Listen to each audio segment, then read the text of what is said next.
we got to turn our attention to where we were yesterday. This is really important. I need to engage you in the chat section here, live on YouTube and in my life, because it's going to take all of us to solve this. This is unbelievable what we're looking at. What the F with Amy Griffin?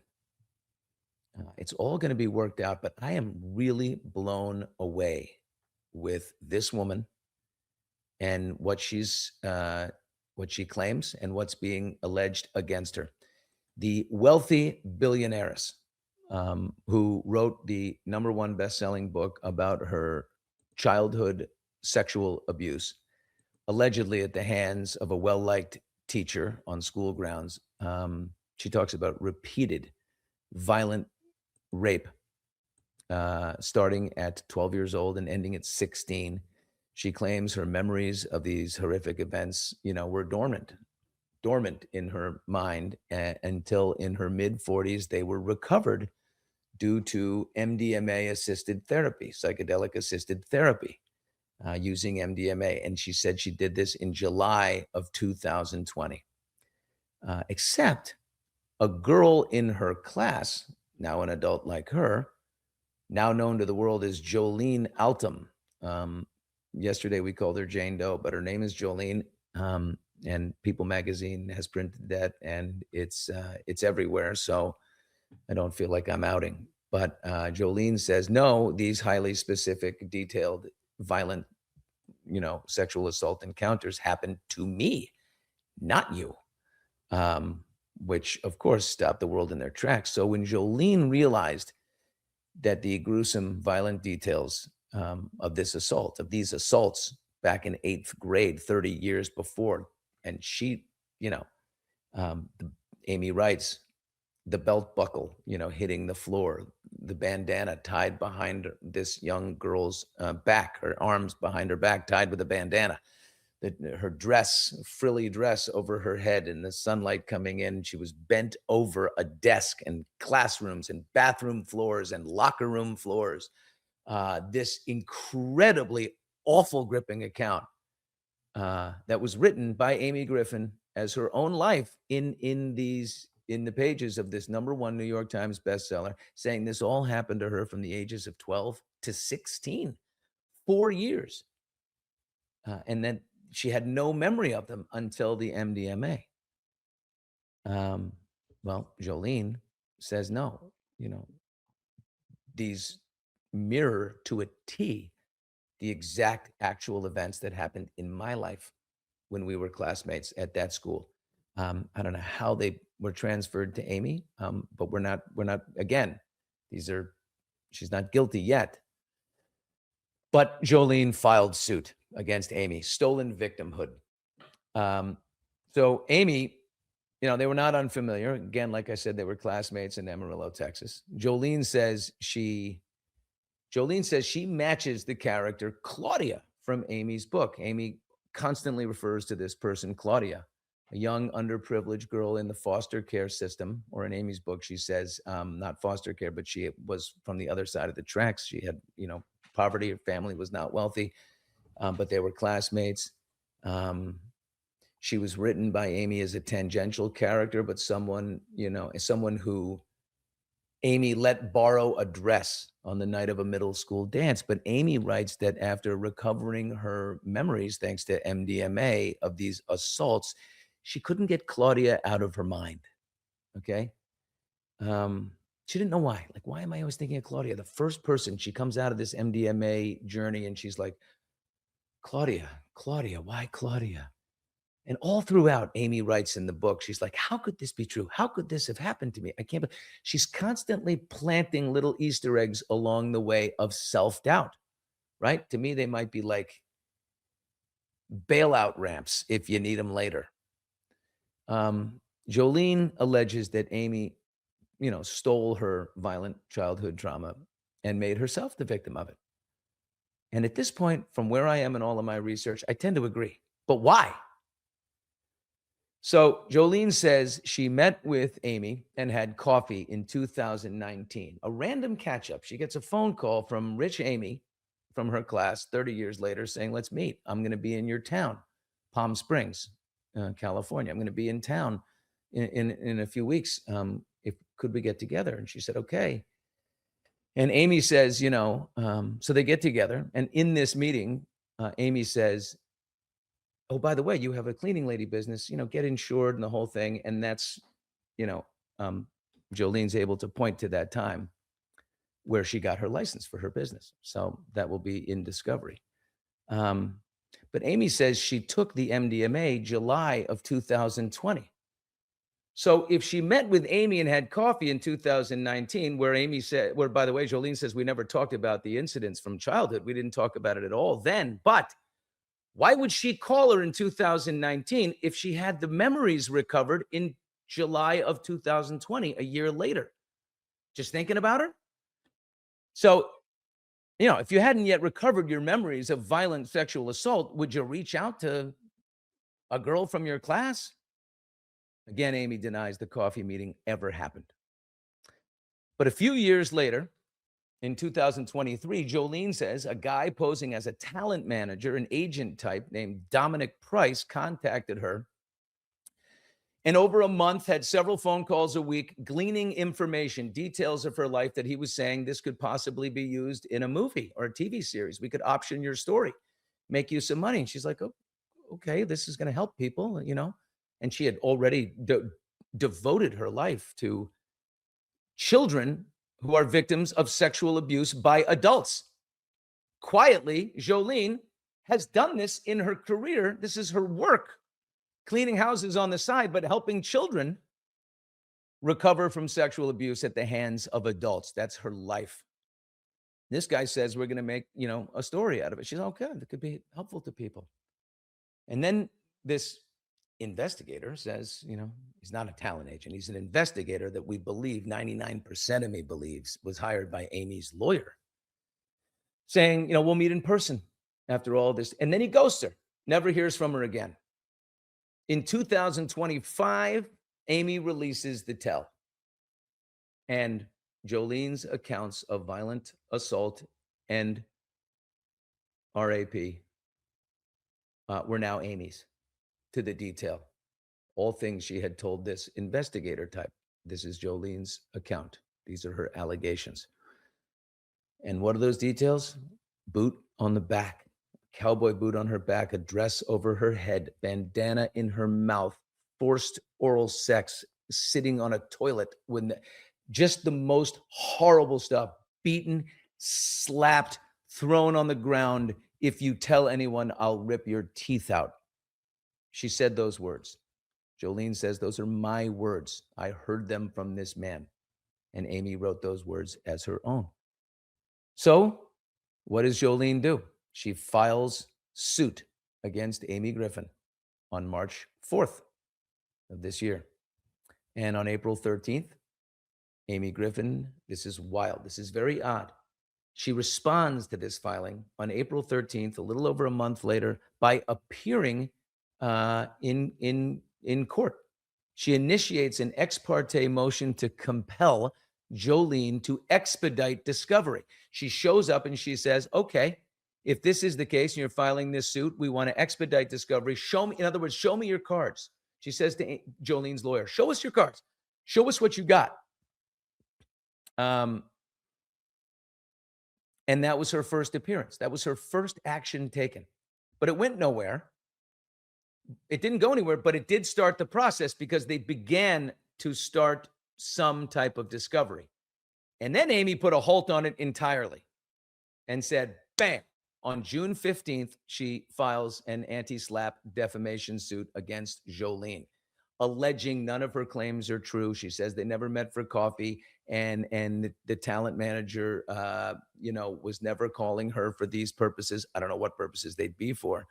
But it stops in its tracks. And by filing this lawsuit, it stops all discovery cold. So Jolene and her lawyers can't do anything. They can't go find phone records that show, that there was a coffee meeting out in Palm Springs. They're unable to present discovery. So Amy, by filing this suit, gets to put a halt on things to catch their breath. Now, Amy's strongest alibi in the whole thing, and she cites this in her anti-SLAPP defamation suit of a couple weeks ago, is a conversation with the police investigator from the Amarillo PD back, in her hometown where all this allegedly went down. Sergeant Gordon Eatley of the Amarillo PD. She says, I told him my story, and he, quote, said, this is as credible a witness, credible a testimony as I've ever heard. Now, it's important to know that missing from Amy's interview with Sergeant Eatley is the fact that these memories of hers came from MDMA. She left that out. How do you leave out the fact that these are recovered memories using psychedelics? Also, no mention of the bandana or the rip your teeth out, okay? Because everyone knows who this teacher is that Amy alleges did this to her. Everyone knows the guy. He's been there for 30 years. He still lives in town. The police have taken no action on the guy. No one else came out to corroborate the story.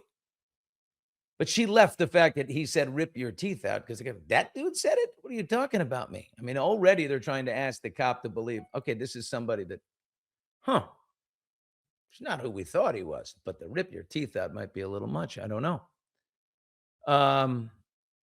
She also left out another detail that the final assault, major sexual assault, happened when she was 16 years old. It began at 12, and the last one happened at 16. Why would you leave out that? And then Amy writes, to get ahead of it herself, she writes, because I think nobody will believe me. I didn't tell the sergeant because I think nobody will believe me. It is hard to believe that a 16-year-old who's been violently assaulted for 4 years in her mid-40s would have absolutely no recollection of it. I do understand the repression of memories, like stick them down. But I have, and I've told you this before, and someday we'll get into it. But I have experience as a boy of something that happened to me. And for years, I just ran away from it. I wondered why I was drinking too much and had panic attacks and all these things. And then but I always knew that it was there. You know what I mean? But that was one incident, two incidents. Not 4 years. And by the way, at 8 years old, not 4 years, 12 to 16 of violent assault. But all throughout this book are lines like that. In Amy's, she writes, it's because I think nobody will believe me. How could this have happened to me? This could not have happened to me.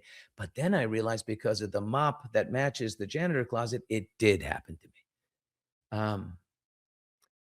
So yeah, Jolene responds to Amy's anti-SLAPP motion, which would stop all discovery, which has stopped all discovery. She responds on June 29th with 7 testimonials. Okay, because all she has to do now to re-engage discovery is she has to show the judge that this is not meritless, that there's at least something to go on. So her lawyer delivers 7 testimonials. William Jennings Bryan, a boy who was in their class back in Amarillo Middle School. Pastor Jody Shelton, another boy from the class, who states that from the details in the book written by Amy, the white bus that came from the foster home, the blonde bangs and the bob cut, and all the 9 different characteristics. Pastor Jody Shelton says it only matches Jolene. It could only be Jolene and not someone else. Because, of course, as you know, Amy says, oh, the Claudia I write about, the girl in the book who has Claudia as a pseudonym, it's not Jolene. I've never heard of Jolene. No, it's someone else, but I can't reveal their identity. Well, if the anti-SLAPP goes, it gets thrown out by the judge, thanks to all of these testimonials, which I think 99.9% it will, unless this judge is on the take. We're going to find out. One of those testimonials that's unbelievably powerful is from a woman named LaRonda Barnett. LaRhonda Barnett is, out of the 7 testimonials Jolene provides, this one is really, really, and we've looked her up.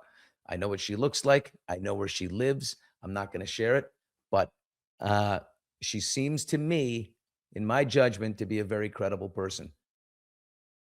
LaRhonda Barnett gave a declaration and submitted it under penalty of perjury. And she said, I'm over the age of 18, competent to testify. If I need to testify, if I'm called as a witness, I will. Here she goes. I worked at Father's Heart Ranch Group, a group home in Sky Valley, California, around the years of 2013 through 2016. Okay. During that time, I worked with an individual who I have since been informed is the Jane Doe of this lawsuit herein. Father's Heart Ranch was a group home for kids who had been victims of sexual abuse. I worked there as a house parent to help provide support to these kids and create a safe location where these children could heal from their abuse. Working at this group home, the staff sometimes shared their own past personal experiences with the kids, almost like in AA, you would be a sponsor, right? Shared experience. This was done to bond with them and make them feel more comfortable to talk about their own abuse. I remember that these conversations occurred both in small group therapy sessions and one on one when a child was going through a crisis, all of which are confidential settings. While working at this group home in and around 2016, I personally heard Jane Doe tell a story about her being sexually assaulted on at least 2 occasions. I remember that her story involved being sexually assaulted in a bathroom by a teacher in the school she went to while she was growing up in Texas. Some of the specific details remembered from what she talked about 10 years ago was that she was assaulted at a school dance, that the teacher involved put his boot on her back, threw her against a wall, and stuffed a bandana in her mouth. Bang. Those are 3 details that cannot be coincidental. LaRhonda goes on to say, I remember these details because they were so specific and disturbing, and they've stuck with me to this day. I was present at the group home when I heard Jolene tell this sexual assault experience to 3 different minors who were sexually abused themselves. Their first names were Randall, Alex, and Jonathan, who was one of twin brothers who stayed at home. Stayed at the home. On at least one occasion, I heard her relay this experience in a small group therapy setting where the kids could share their stories and offer support to each other. On another occasion, I remember being told that she told this same story to one of the boys individually, Alex, after he was threatening to commit suicide by jumping off the roof of the building. And she then told him this story. In other words, it gets better. This is what happened to me. You can recover. Are you seeing what's happening here? Jolene has made this her life's work. LaRhonda did this work with her. LaRhonda has given, I've looked at her, I've looked her up. If this woman takes the stand, it's lights out. The article mentioned, okay, I had only kept in sporadic contact with Jane Doe in the subsequent years since we worked together. In March of 26, 10 years later, I happened to run across an article in People magazine online about a Jane Doe from Amarillo, Texas. The article did not give her real name, but said she was involved in a lawsuit about a memoir. The article mentioned that there were stories in a book called The Tell about a sexual assault by a teacher in a bathroom. The article also included details from the book about a bandana and a boot being involved. As soon as I read the details, I immediately recognized them as the ones that I and others were told to us by Jane Doe at the Father's Heart Group home in or around 2016. I then reached out to Jane Doe personally to confirm if my suspicions were correct. I contacted her, asked her if the story I'd read about in People magazine was the same story of what had happened to her that she told me years earlier. She then confirmed that was the case. I had not read the book, The Tell, nor do I have any acquaintance with Amy Griffin. I'm certain that Jane Doe shared these same details of her sexual assault with me as described above, approximately 9 or so years before the book, The Tell, was published in 2025. I declare, under penalty of perjury, under the laws of the United States of America, that the foregoing is true and correct. Now, here's where we are. Amy claims that she took drugs to recover violent assault memories, that she hired investigators to corroborate her memories before she went to put pen to paper. And in the end, she has zero evidence or corroboration. None. Jolene, on the other hand, has 7 testimonials. One you just heard, did not need any drugs or investigators to recover memories that have defined her life and her life's work as a result, helping other people. The onus is very much on Amy Griffin now. And everything comes down to July 23rd. Mark your calendars. That is when the judge is going to decide if this goes forward. Amy has tried to put a stop to everything with her anti-SLAPP and defamation. And all Jolene has to prove with her legal team is that that her original lawsuit, is not meritless.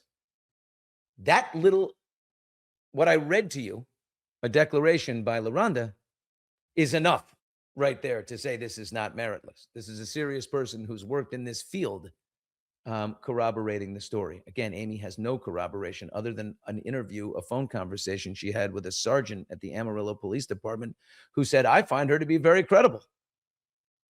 And again, she left out MDMA, the fact that the last occurrence was at 16 years old, and belt buckles and bandanas.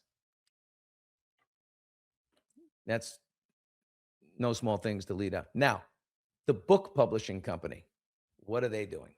You know, they're on shaky ground. They're doing everything, right? They signed up Amy Griffin because she had all these celebrities that were like, she's the best. She's amazing. She's the face of women's empowerment. She's the amazing ultimate. Oh my God, she's helping so many people. Penguin, the publishing company, they've stated they have no responsibility here.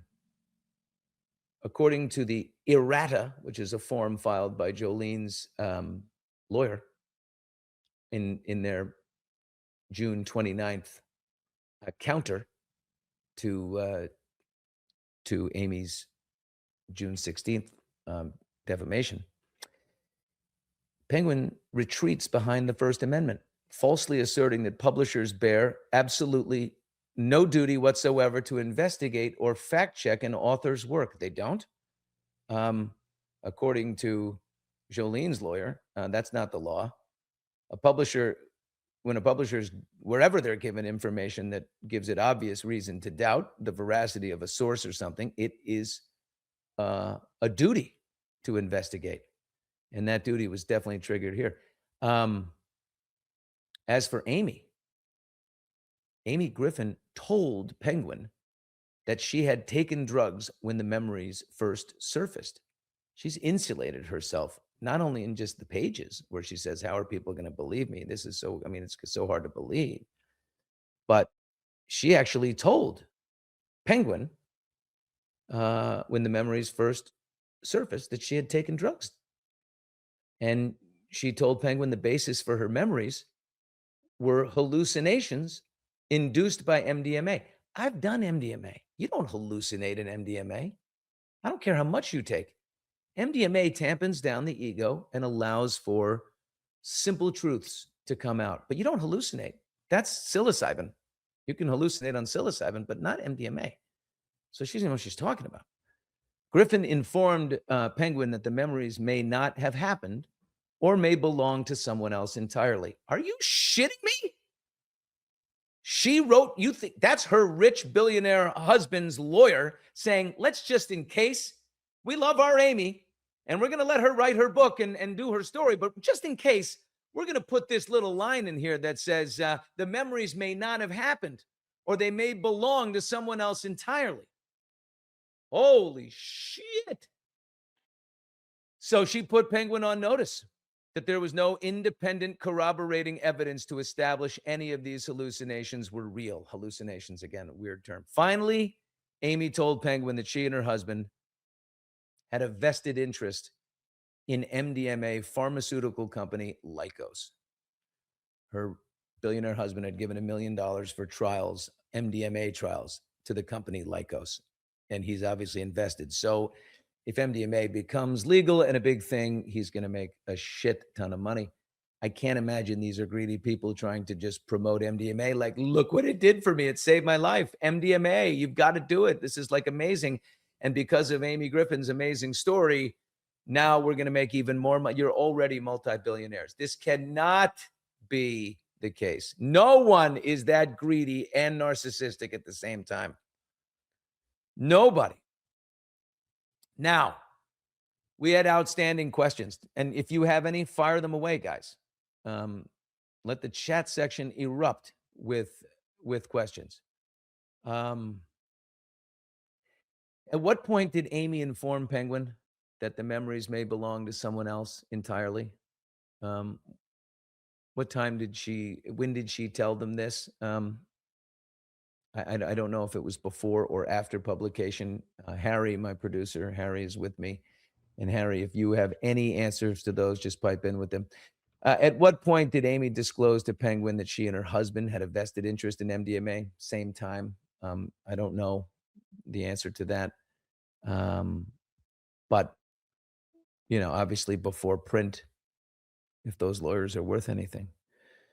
There is a photograph. Do we have the photograph? Yeah. So this is a photograph that Amy provided in the early discovery.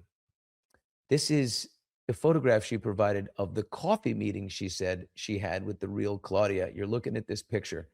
The woman's obviously a lot shorter.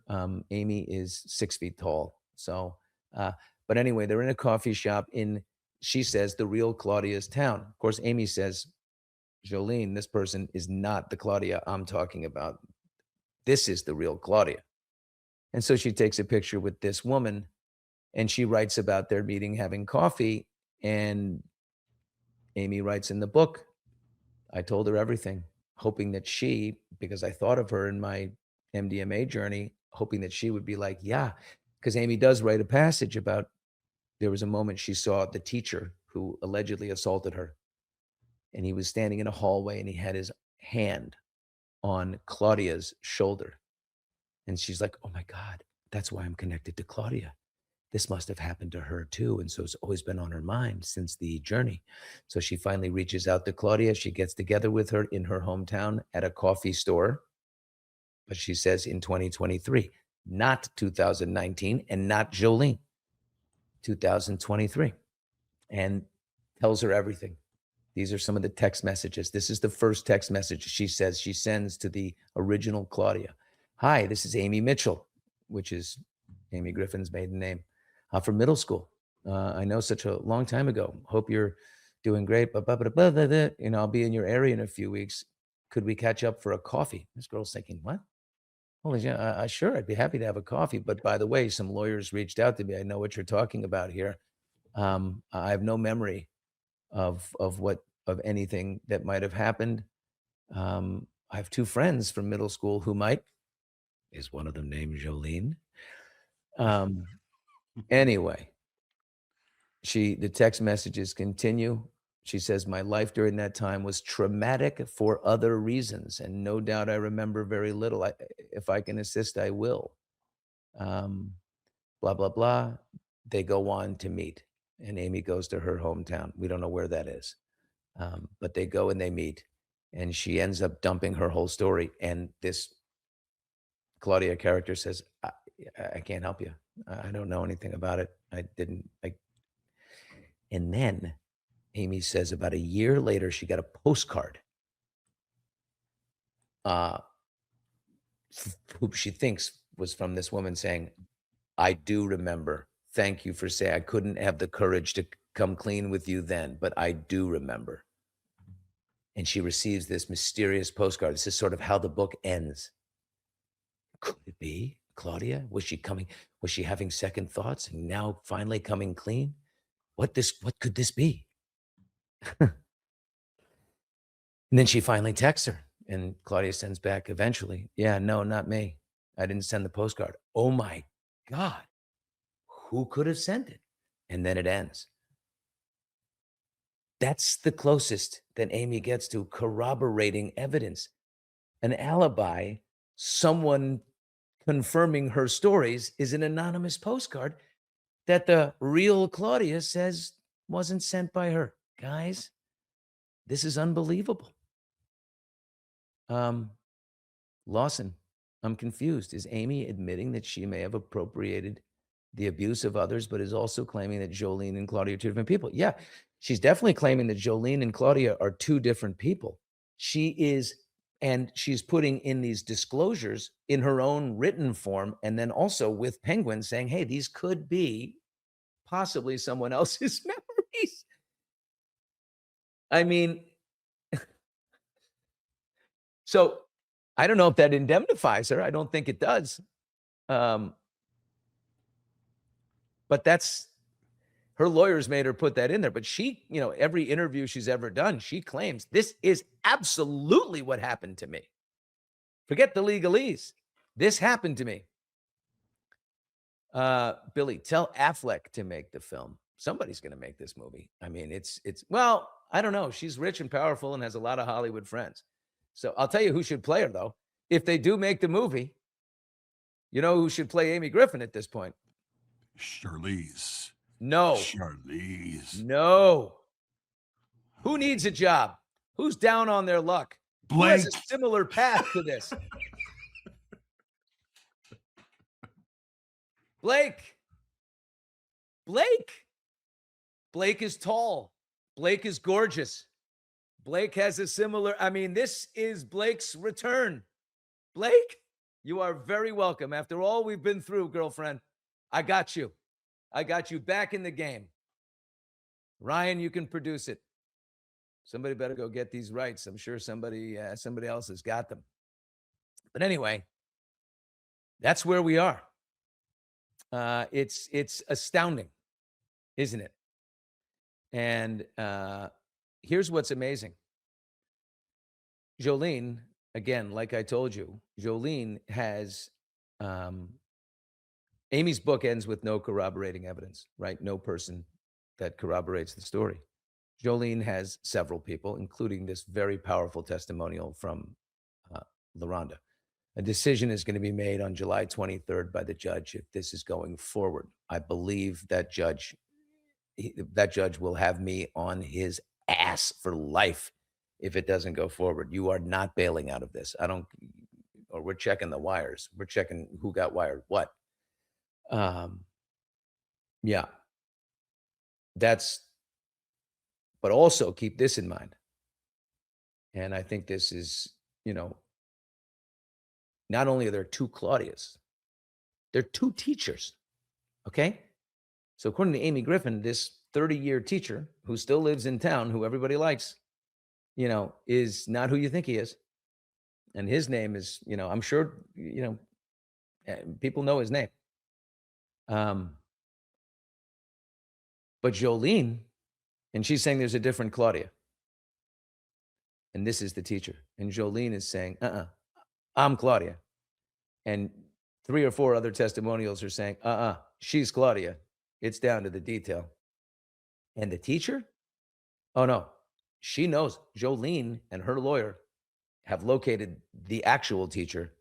And as you would assume, he took off. The year after she left the school, he is gone and vacated. He didn't stay for another 30, 25 years and live in town and be part of the community. Oh, no, that guy took off, but they found him. So, I'm just saying, if this thing goes forward, it's going to be tough. A tough road for Amy, as far as I can tell. She's going to have to produce the real Claudia. The real Claudia is the answer to everything. If you've got one, okay.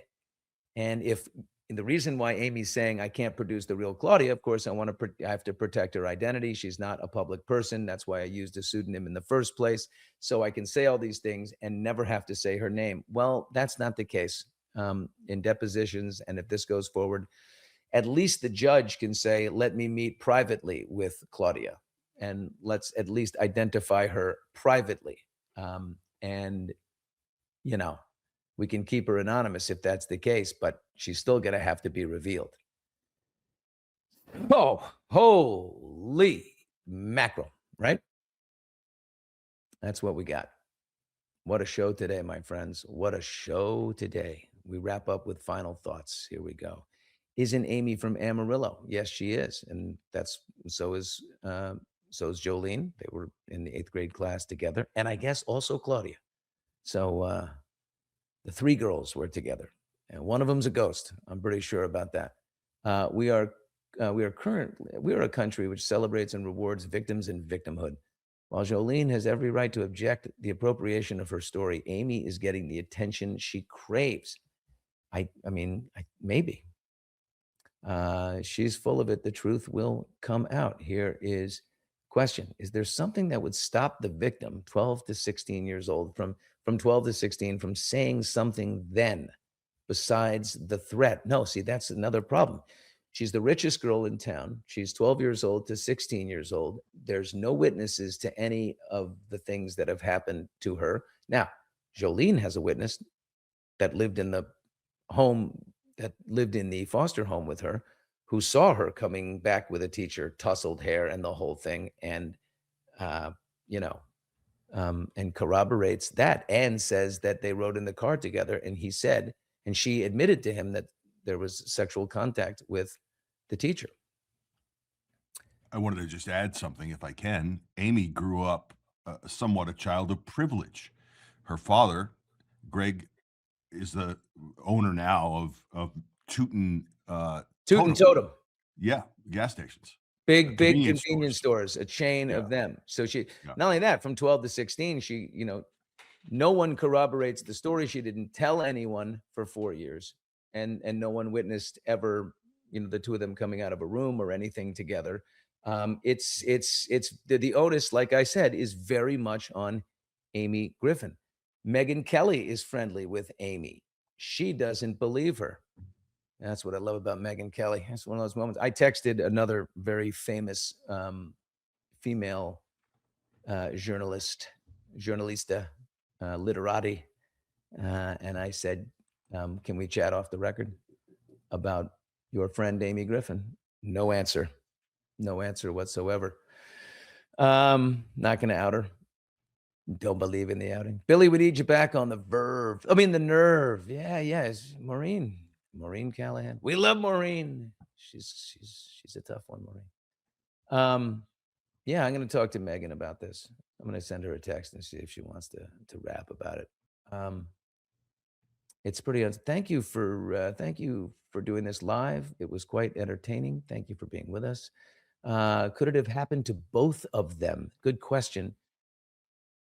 The only thing I'm holding out for Amy Griffin, and give me a minute on this, is that she is an empath of some kind, right? Like she was with this girl and she completely took on her experiences. The only thing is, how did she know about them?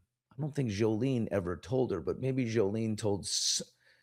Oh my God, maybe Jolene told Claudia. If Amy's got any lifeline, there's a third person named Claudia who knew Jolene's details and told them to Amy, and that's the connection. You better hope this Claudia is going to have to surface in order to save your hind. Bang. Here's a question from Krista. Was he drugging her, is my question, in her story, Amy, that made her not remember then, or did she no, he never drugged her to forget any of these things. There's no mention of that at all. Let's see. Billy, have you talked to Jenna? Did she give her? No, I have not. There's also the possibility that Amy truly believes that this is her story, even though it happened to someone else. Yeah. That's what we're talking about because of the drugs. I don't know. Oh my, what is this? Jackie. I love Jackie. Oh my God, not an empath. narcissist mimics empathy. uh, it's just, boy, I think we covered it all, didn't we, Harry? I think so. I think we're good. There's a lot of great comments today. Yeah. Big Lot of Harry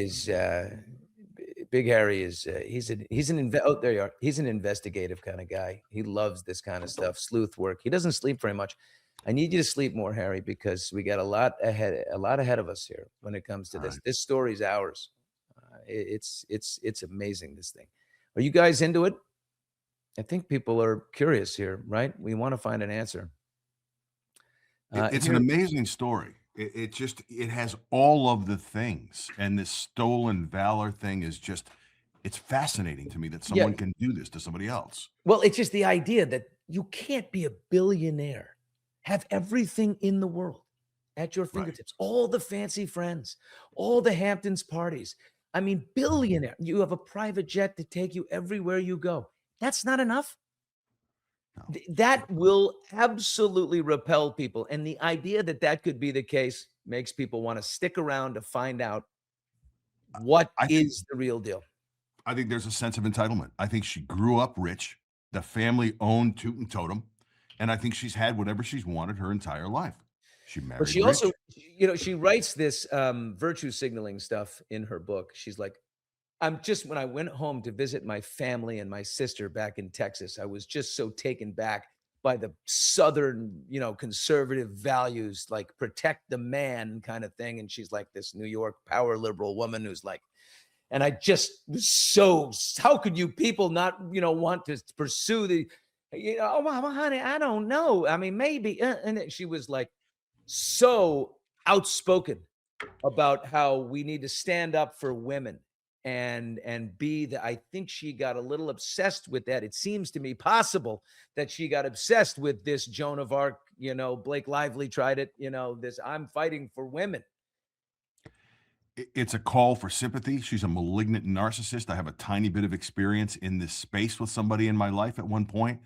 I think it's malignant narcissism in a way. Well, we don't know yet, but it certainly has the scent. Robin says we had a similar situation in our high school in Narragansett, Rhode Island. The teacher got caught and he ran out of town. Well, that's what Jolene is saying. No. The real teacher, he split after doing all these things, but they know who he is. That guy's shitting a brick right now. That is for sure. There we go. Harry, little love for you from Rose City. Harry doing the Lord's work right there. I'll say so. You don't even know, Rose. You don't know. Oh, my daughter, Josie. Dad, you keep Harry too busy to sleep. I love the Bushy. Josie Bush, my beloved 27-year-old. She's amazing. Thank you, Harry. And we love you. Thank you, Billy. We love you. Good. Thanks, guys. Appreciate it, too. Billy's daughter's in the chat. We have an infiltrator. There she is. I think, hi, Josie. We love your dad, says Linda. Isn't that lovely? Look at that. There's so much love here. What are we going to do? Oh, Josie, hi. We love your dad. He's a great person. Notice Josie's gone silent. Anyhow, I think Josie's mom might be in the chat too, but she's just quiet. I think she's listening somewhere. Hey, Sid. And Allie might be in there. Allie's listening, but she's not getting engaged. Allie has, I think it's an AJW handle. Might be hers if you see it in there somewhere. Sometimes she sneaks in. Allie did a lot of work last night. Oh, she did yesterday on the story. So a little recognition for Allie. Yeah, shout out to Allie. She's a sleuth investigator. She sends me more, pieces of information, and she's constantly on it. And she actually said to me, there's a 400-page document I was reading, and she's like, send that to me. I'm like, are you crazy? Of course, she puts it in chat. I know that. I have to punish myself to skim read everything. Anyway, that's it for us for today. Thanks, guys, for being with us. We love you. And that's it, because, it's Thursday. We'll see you on social media, keeping, up to date on that. Hot Mics with Billy Bush, everywhere there is social. Those will be our updates, and then we'll be back on a Monday. And that's that. What a show. What a show. Who is Claudia? And where is she? Oh, gosh, it's me doing me, right? You're sharp. That's insane. Belly bush. What a touch. Another compliment. There she is.